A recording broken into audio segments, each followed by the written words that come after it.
Muito bem, boa noite. Hoje nós estamos estudando aquilo que estamos chamando de Bíblia Aberta, a volta de Jesus, em cima do texto de Mateus 24, no seu correlato de Marcos 13 e também de Lucas 21. E nossa ideia é, no meio desse tempo que estamos vivendo, de coronavírus e também de grandes dúvidas e questões da pandemia, a questão econômica, nós olharmos para o que Jesus fala a respeito da volta dele. Nós temos alguns queridos aqui, a Priscila, também a Geli e a Cris também. Sejam muito bem-vindos todos que estão com a gente. Temos alguns queridos que estão acompanhando aqui, Maria Pacheco, Grace, boa noite para vocês, boa noite aos queridos.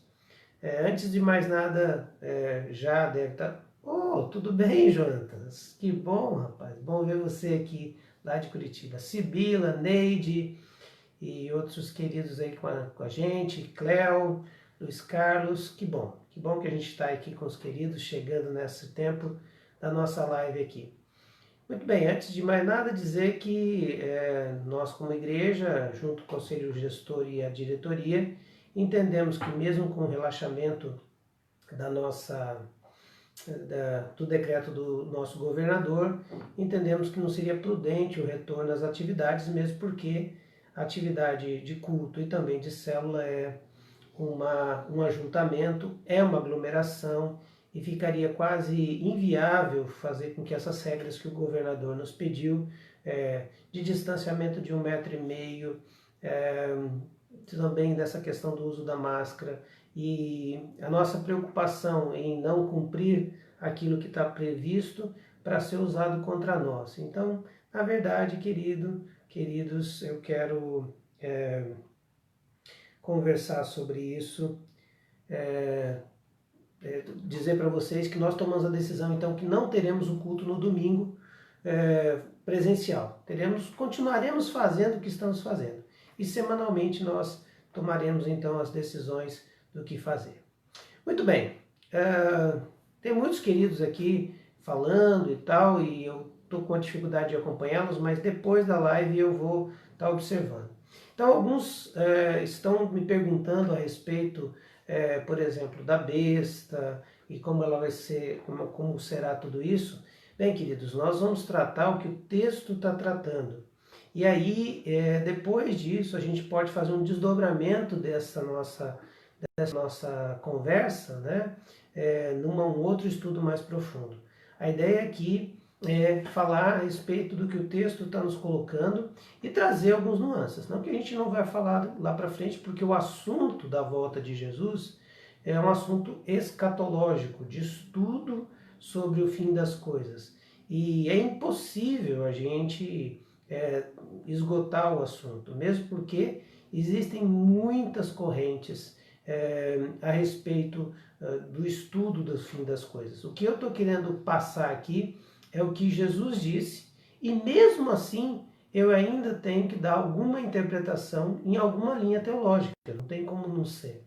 Então, a ideia nossa é isso, é o estudo de Mateus 24 correlatos e trazendo a Bíblia ali. É claro que principalmente, por exemplo, no estudo de hoje, de amanhã, porque o assunto da grande tribulação, nós vamos ter que dividir hoje e amanhã. Eu achei que ia conseguir hoje, mas eu vi o material e eu acho que é muita coisa. E eu não tenho pressa em correr, porque a gente pode fazer desdobramentos disso, né? A respeito desse estudo. Então, a primeira coisa que eu queria salientar aqui é que, então, nosso estudo hoje vai ter duas partes. A grande tribulação nós vamos dividi-la em dois capítulos, hoje e amanhã. Por quê? Porque o próprio Jesus fala aqui em duas grandes tribulações. Ele se refere, primeiro, a uma grande tribulação. Aliás, ele se refere a 3 grandes tribulações e se refere a 3 personagens diferentes. Quando ele vai citar a respeito do sacrilégio terrível ou o abominável da desolação, ele vai citar o profeta Daniel. Então ele já remete para o Velho Testamento e a gente precisa entender o que ele estava falando. Quando ele vai falar dos versículos 16 ao 20, ele vai falar de uma situação de uma grande tribulação que vai acontecer 70 anos depois da destruição do templo. E depois, do versículo 21 até o 29, ele vai falar de uma outra grande tribulação futura, a qual também apareceria, né, um personagem.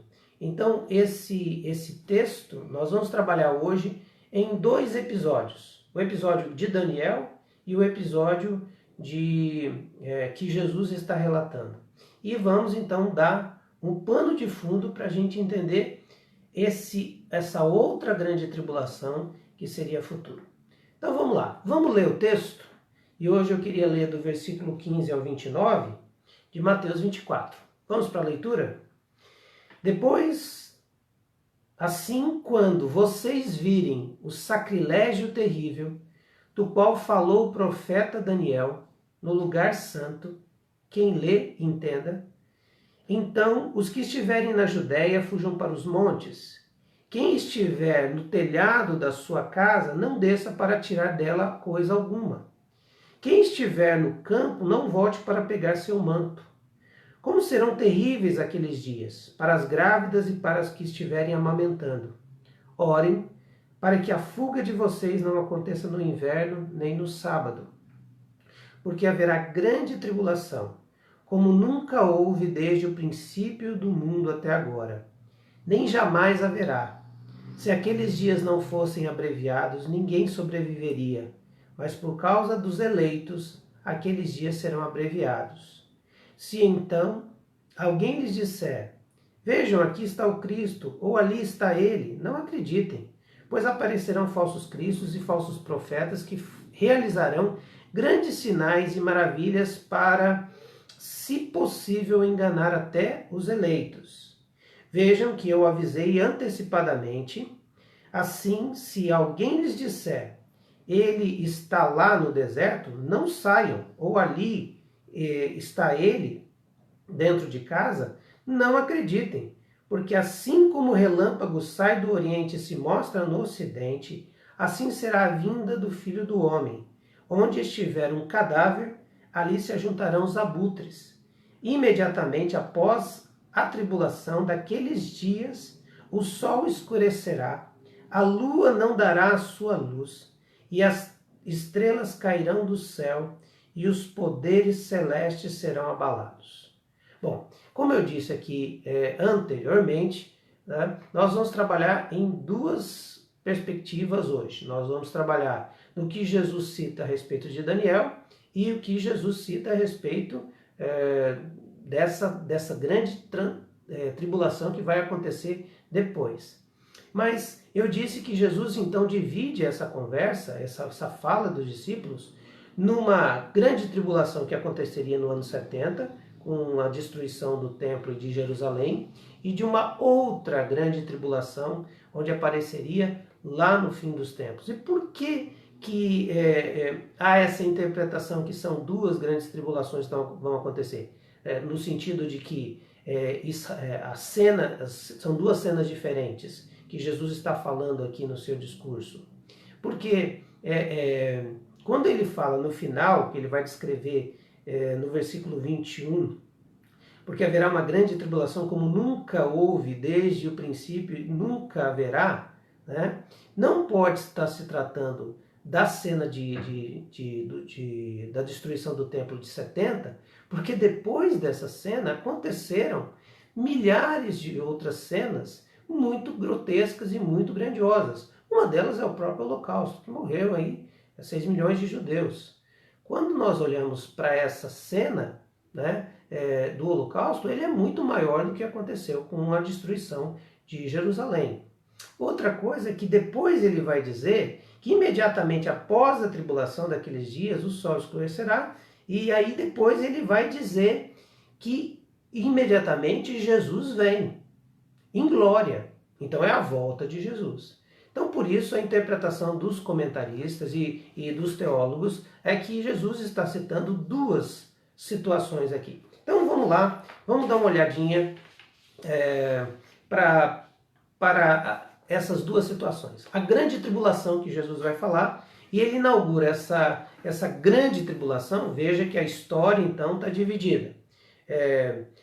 O templo, né, que foi profetizado, aí começa a discussão a respeito de quando seria essas coisas. Então, o início das dores que Jesus vai falar, começa lá com ele, né, e vem até os nossos dias.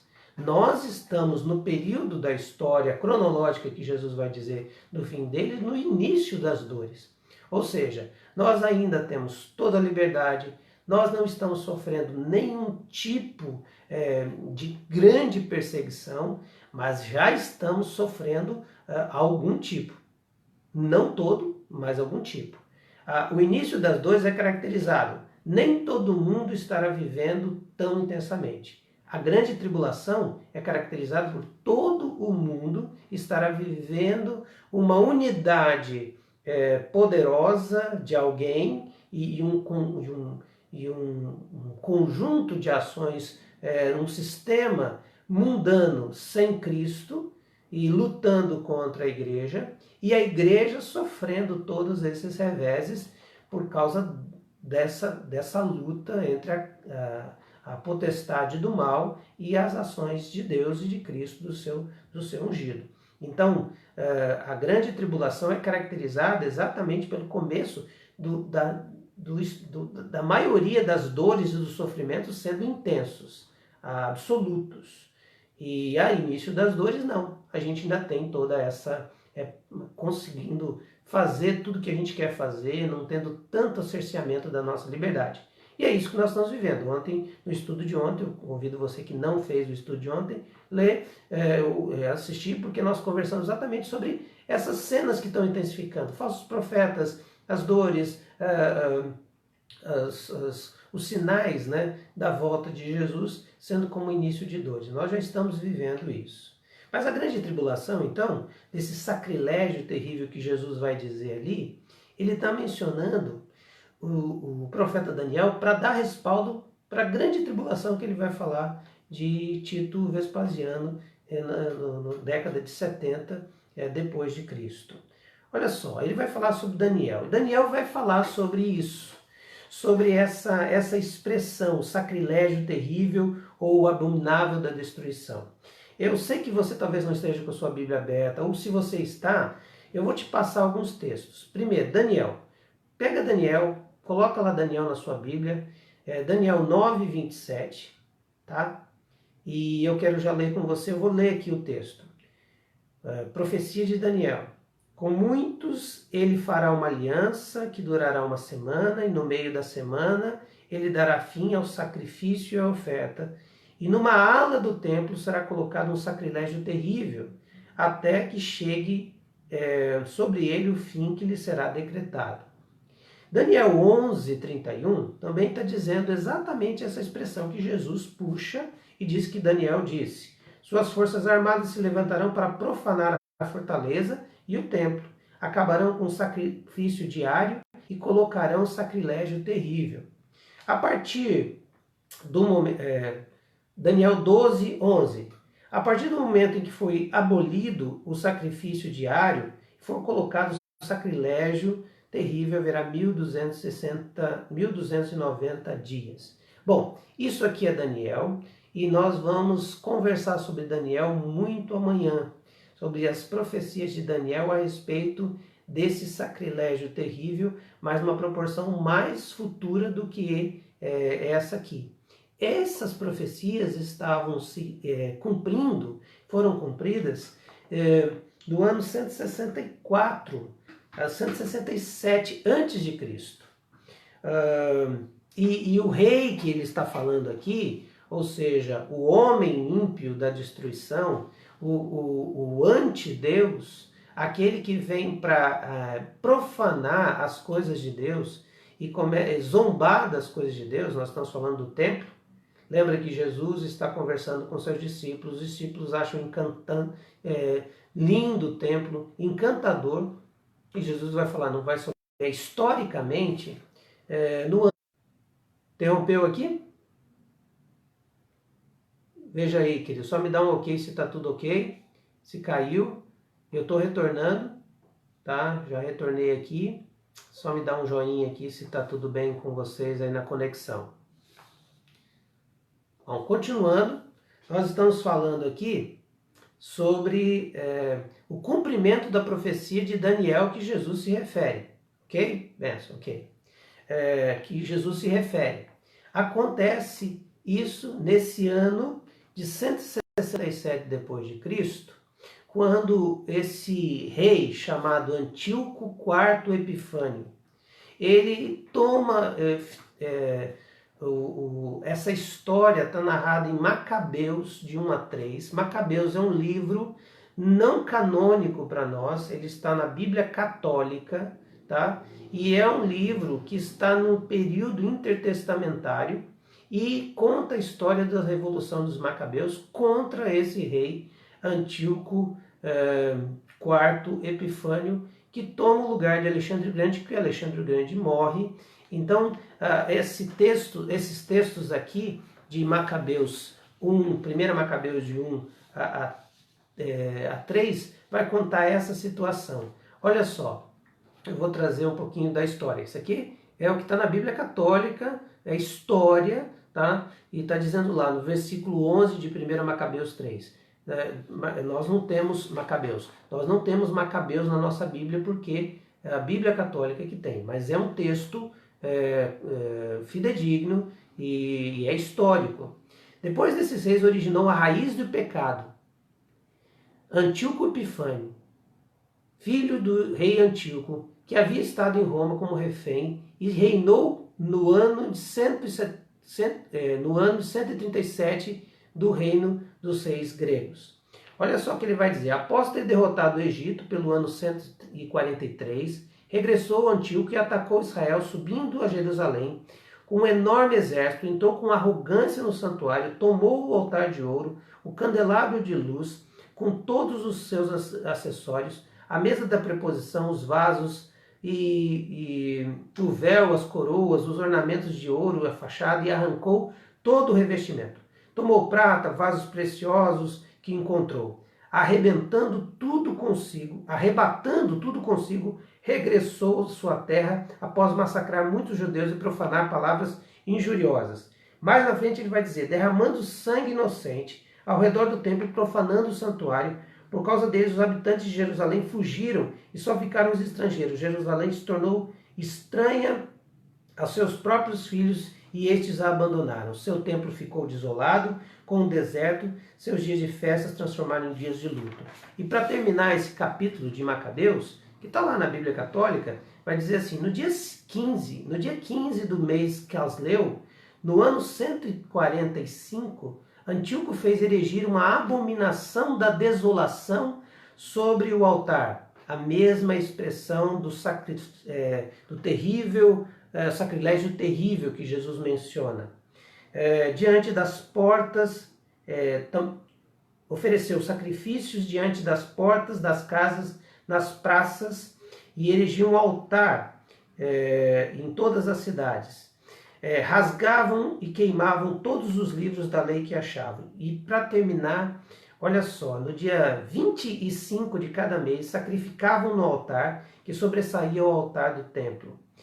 Com os filhos, e as mulheres que levavam os filhos para circuncidar eram mortas conforme a ordem do rei, com os filhos suspensos ao pescoço. Massacravam também seus próximos e tinham feito a circuncisão. Numerosos foram os israelitas que tomaram firme resolução de não comer nada que fosse impuro, preferiram a morte antes de se manchar com os alimentos impuros.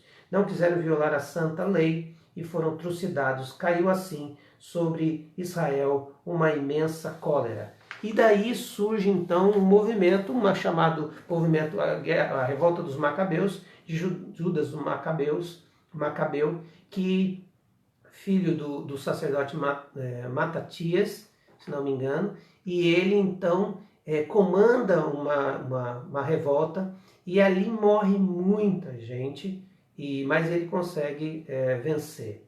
Bom, o que alguns historiadores dizem, né, que os sacrilégios tão grandes que Epifânio fez, que sacrificou um porco no altar ali do templo. Imagina só o judeu tendo que ver tudo isso. Bom, a cena então mostra essa situação. E Jesus está citando então que olha só, essa cena que vocês sabem muito bem como aconteceu, já se cumpriu. E da forma como se cumpriu,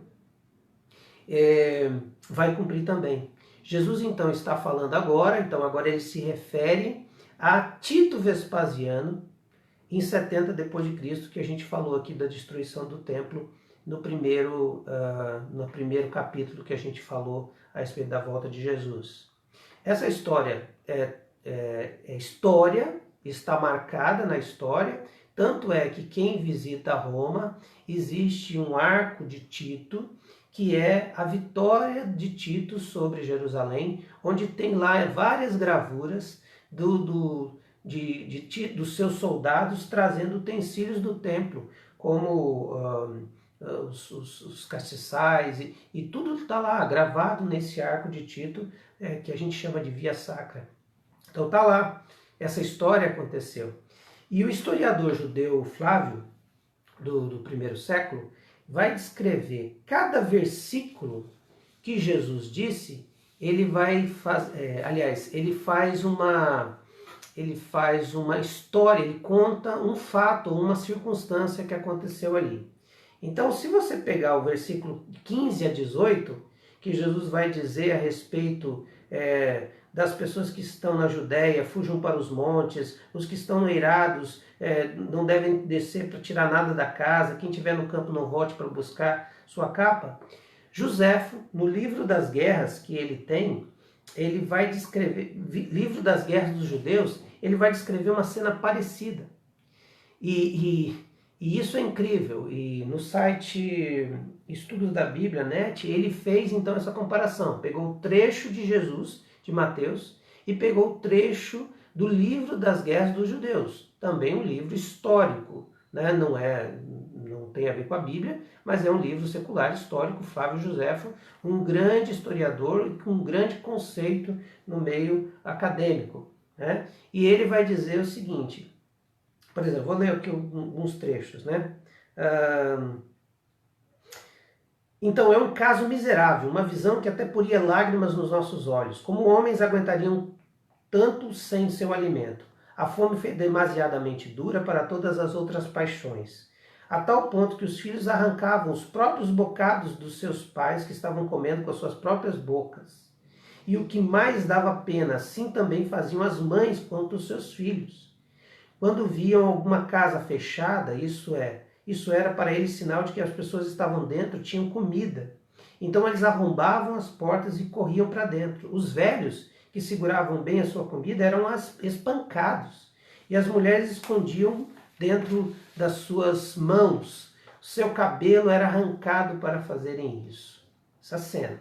Jesus vai dizer em versículo 19, ai das que estiverem grávidas e das que amamentarem naqueles dias. Flávio Joséfo, no livro das guerras, livro 6, capítulo 3, seção 4, isso aqui a gente pode olhar historicamente. Ele vai dizer, ela então tentou uma coisa mais natural, e agarrando seu filho, que era uma criança de peito, disse, ó pobre criança, para quem eu te preservarei nesta guerra, nesta fome e nesta rebelião? Logo que acabou de dizer isso, ela matou seu filho e então o assou e comeu metade dele e guardou a outra metade escondida para si. Desculpa, queridos, eu estar usando cenas tão marcantes, mas eu estou preparando um pano de fundo para você entender que Jesus estava citando o sacrilégio terrível para dizer que homens poderosos torturaram, mataram, destruíram o povo de Deus, estamos falando aqui dos judeus, naquela época, por causa do poder. E estes eram os tipos, eram os que significavam estes anti-Deus, esses abomináveis homens, esses homens malignos, essas pessoas que personificam o mal de tal forma que podem chegar ao ponto de fazer tamanha crueldade. Versículo 22, ele vai dizer, se não tivessem aqueles dias sido abreviados, ninguém seria salvo, mas por causa dos escolhidos seria breve. Ele está dizendo aqui, usando alguns textos, mas eu queria ficar apenas, por exemplo, no 21. Orai para que a vossa fuga não se dê no inverno, e nem no sábado, para que nesse tempo haverá grande tribulação. Ele vai dizer aqui, eu falarei, portanto, aberta e francamente aqui, uma vez por todas e brevemente, que nenhuma outra cidade sofreu tais misérias e nenhuma outra produziu uma geração mais frutífera em perversidade do que esta, desde o começo do mundo. Flávio Joséfo dizendo. E o versículo 19, então, ele vai dizer dessa questão da mulher que mata o seu filho e come. O que eu estou trazendo aqui para você, para a gente entender? A crueldade daqueles tempos, daquele momento, daquela situação, onde as pessoas perderam totalmente o sentido e estavam insanas em busca daquilo que é instintivo, comer e sobreviver. E poderiam fazer qualquer coisa por causa disso. Presta atenção que esse é um cenário que vai sendo criado para uma grande tribulação futura. O que Jesus então está falando aqui, fazendo esse pano de fundo, ele está falando exatamente de um cenário futuro. Então, quais lições a gente precisa aprender aqui? Primeiro, não é confuso e não é inadmissível que o mundo está caminhando para um caos. Tá? Quem acredita que o mundo vai melhorar, tudo bem, mas os sinais têm mostrado isso, os sinais históricos têm mostrado isso, as questões que têm acontecido no mundo têm mostrado isso, e a Bíblia nos dá isso. A Bíblia não nos mostra um cenário abençoador. O cenário é de uma caminhada para uma preparação para uma figura, uma personagem que vai poder trazer solução sem Deus e sem Cristo para um mundo em caos e caótico. Bom, basta você perceber que um vírus já está trazendo um problema seríssimo na economia, a tal ponto de que uma das maiores potências do mundo tem milhares de pessoas pedindo cesta básica nos Estados Unidos. Então você imagina só um cara andando na sua caminhonete, né? Aí de seus 300 mil reais, 400 mil reais, não sei, buscando cesta básica, porque ele não tem o que comer em casa. Então, o cenário mundial está sendo pintado, construído para que surja uma estrutura que diga, temos a solução e cuidaremos disso. Para isso, precisa então construir um cenário de caos. O cenário de caos já está sendo montado. E não pensem, queridos, que isso é uma questão só política. Isso é a história que Deus tinha dito haveria de acontecer. Mas vamos dar uma olhadinha aqui. O que Jesus então, lembra que até o versículo 19, 20, desculpa, ele está citando da cena que vai acontecer em 70 depois de Cristo. Então isso já aconteceu. Essa cena que eu descrevi aqui já aconteceu, tanto que Flávio Joséfo descreve a circunstância. Mas haverá uma outra grande tribulação, a qual nós estamos caminhando para ela. E o versículo 21 vai começar a descrever isso. Dá uma olhada. Porque haverá então grande tribulação, como nunca houve desde o princípio do mundo e até agora, nunca, jamais haverá. Ou seja, aquilo que aconteceu com os judeus em Auschwitz, no Holocausto, aquilo que nós já vimos nas guerras, grandiosidade de mortes, as atrocidades que estamos vivendo nos reinados déspotas da África e das regiões onde a gente não imagina o tamanho da atrocidade que acontece, isso ainda não aconteceu alguma coisa tão grande como vai acontecer ainda. Segundo o versículo 22, Jesus então está dizendo daquilo que é futuro. Ele não está dizendo de uma coisa que já aconteceu. Ainda há de acontecer. Segundo o versículo 22, inclusive a própria Tina estava pedindo aqui, a Ernestina estava pedindo explicação sobre esse versículo. Esse versículo, nós cremos que ele tem a ver com o futuro, ele não tem a ver com o passado. Isso não aconteceu ainda, isso vai acontecer.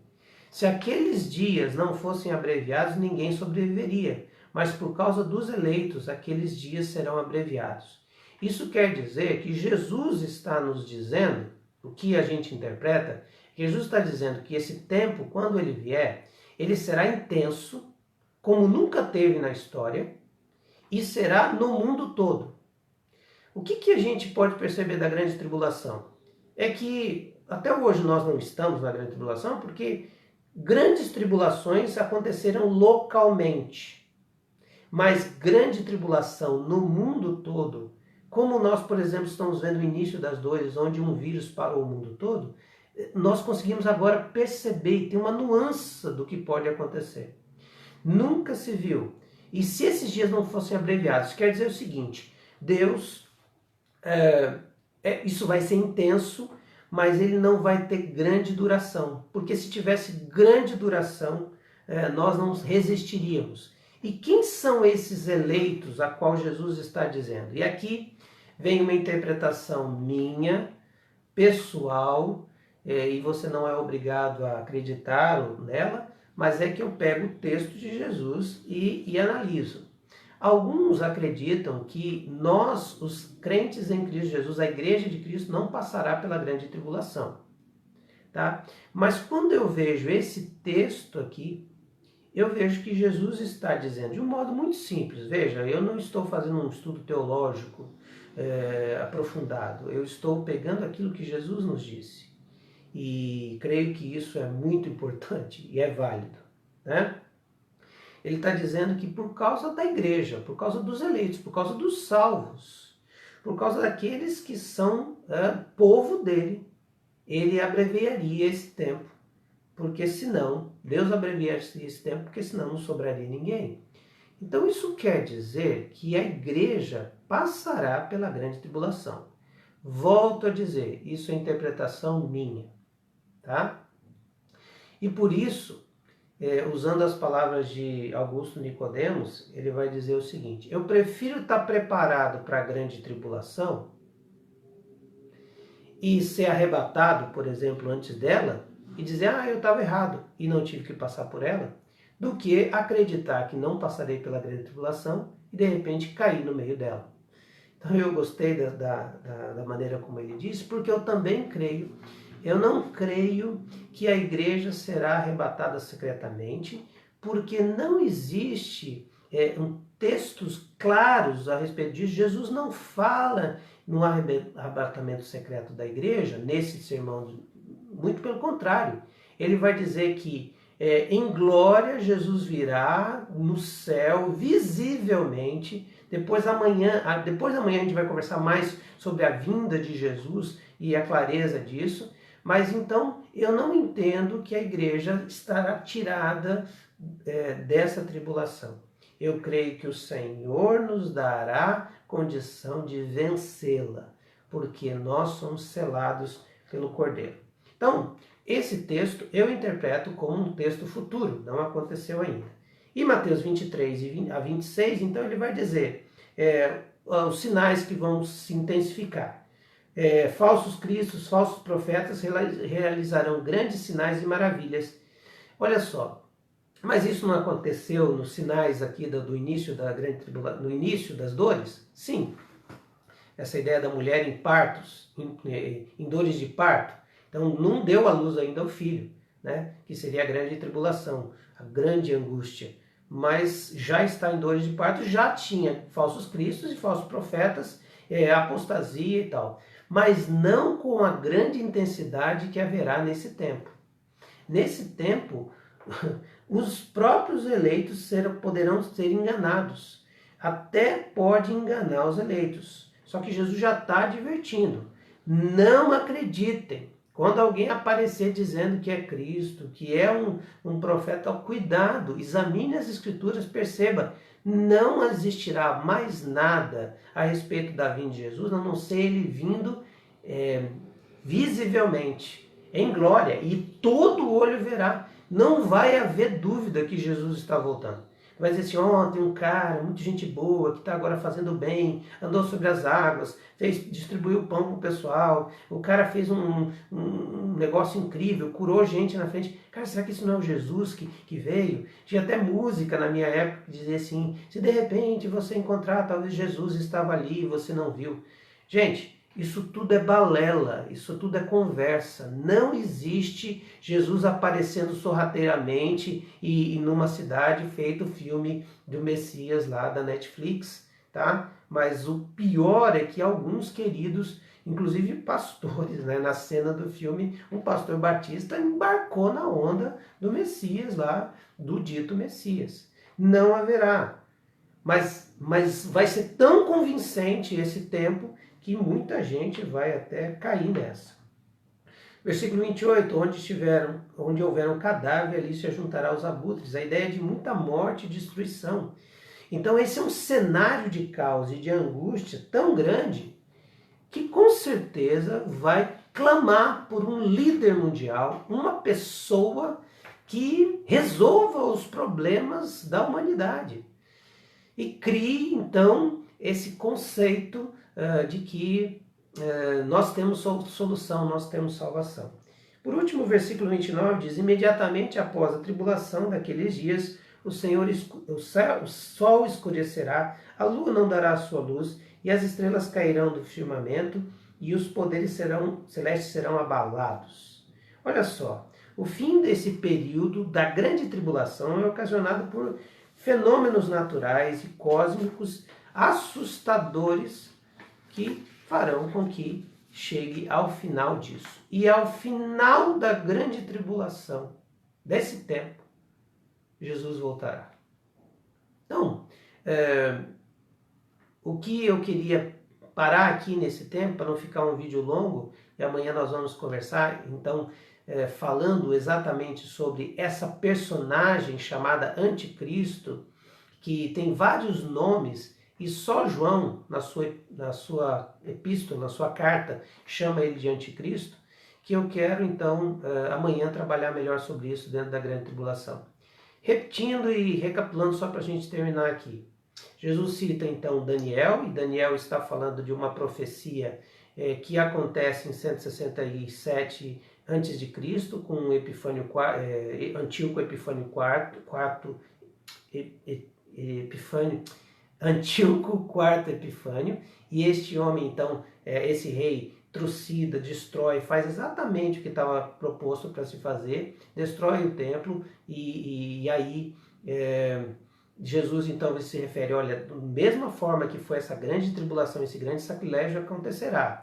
E ele então está dizendo de 70 depois de Cristo, onde Tito Vespasiano faz as mesmas coisas de maneira horrível, há muita morte, mais de 600 mil judeus morrem naquela peleja, mas Jesus então está preparando tudo isso também para dizer de uma terceira grande tribulação a nível mundial, com características mundiais, onde será o preparo para esse terceiro personagem, o Anticristo, esse personagem mundial, o Anticristo, que fará então com que o mundo se una em torno de uma causa sem Cristo, onde tudo vai se intensificar com relação contrária à igreja e a Cristo, e aí sim virá o fim.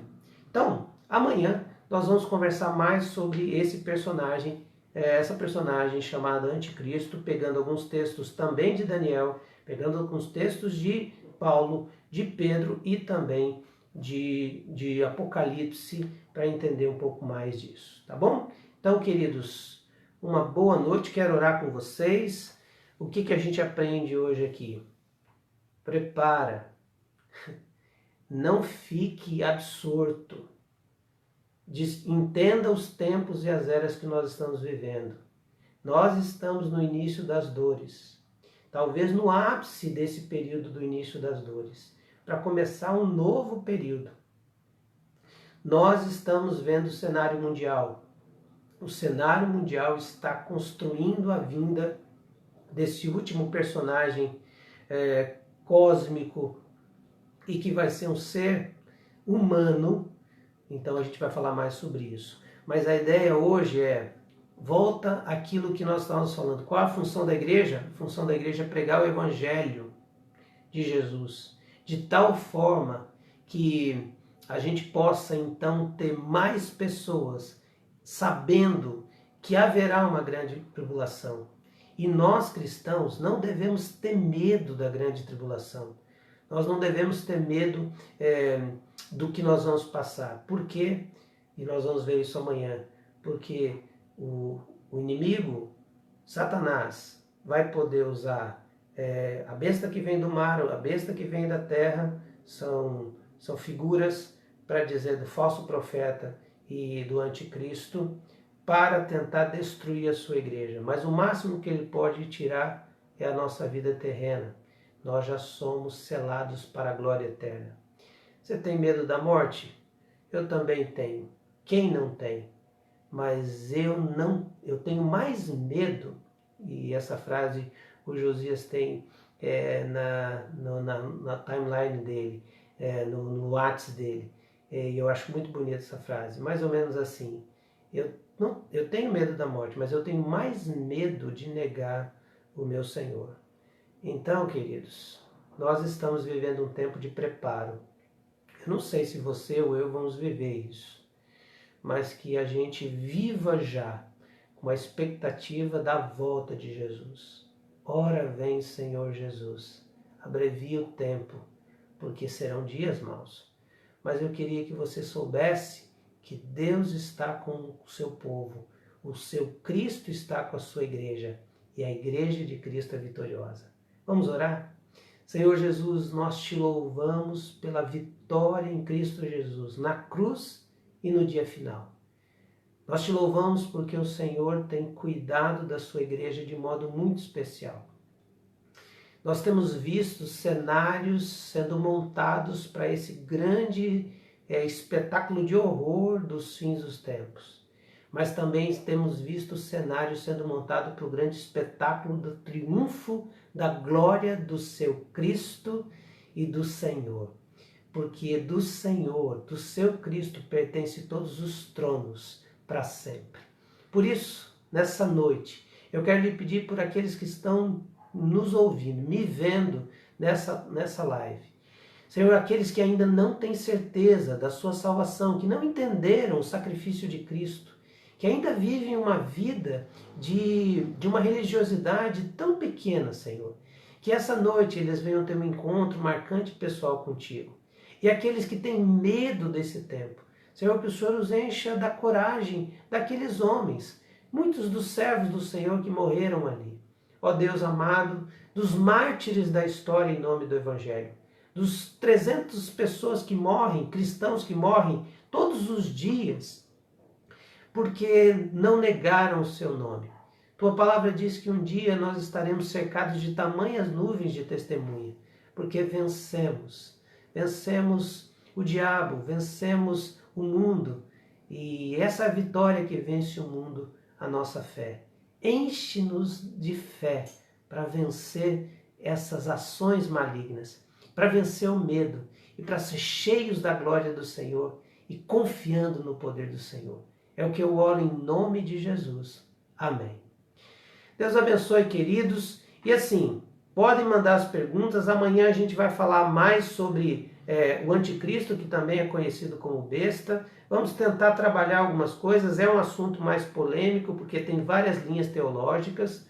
Mas se você tem alguma dúvida, pode colocar ali, que a gente vai tentando explicar, tá bom? Uma boa noite. Deus abençoe, queridos.